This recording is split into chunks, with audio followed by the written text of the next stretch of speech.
Anafanya.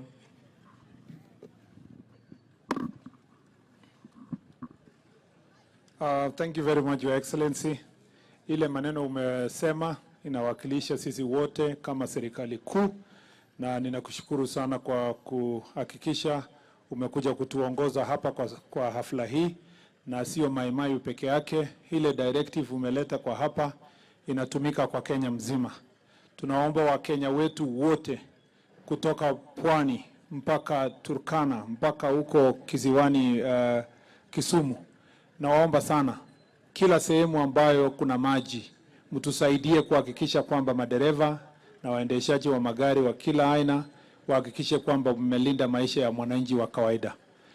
Kama Wizara ya Barabara na Uchukuzi, kazi yetu hivi sasa ni kuhamasisha wananchi wajiondoe kwa sehemu hatari, lakini pia tunawahamasisha kuhakikisha kwamba wamefuata maagizo ya kisheria. Pia tunawaomba kwa heshima sana ya kwamba mshirikiane na serikali kuhakikisha usalama wa wananchi umeimarika.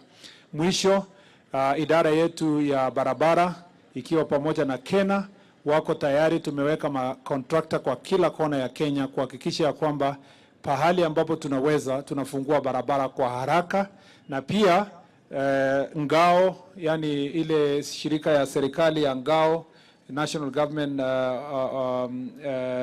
System ya kutoka chief mpaka county commissioner, tunafanya kazi na hao kuhamasisha watu sehemu ambayo hawafai kuvuka wakati huu, na tunawaomba tukiwaambia sio msaa na sio mchezo.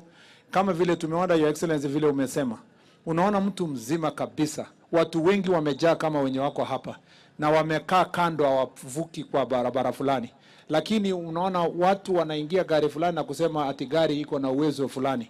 Hakuna gari iko na uwezo kupigana na maji. Tunawaomba sana kwa heshima tufuate maagizo ya sheria. Mbali na hayo, nashukuru Your Excellency the Deputy President for leading national government efforts, and we are ready and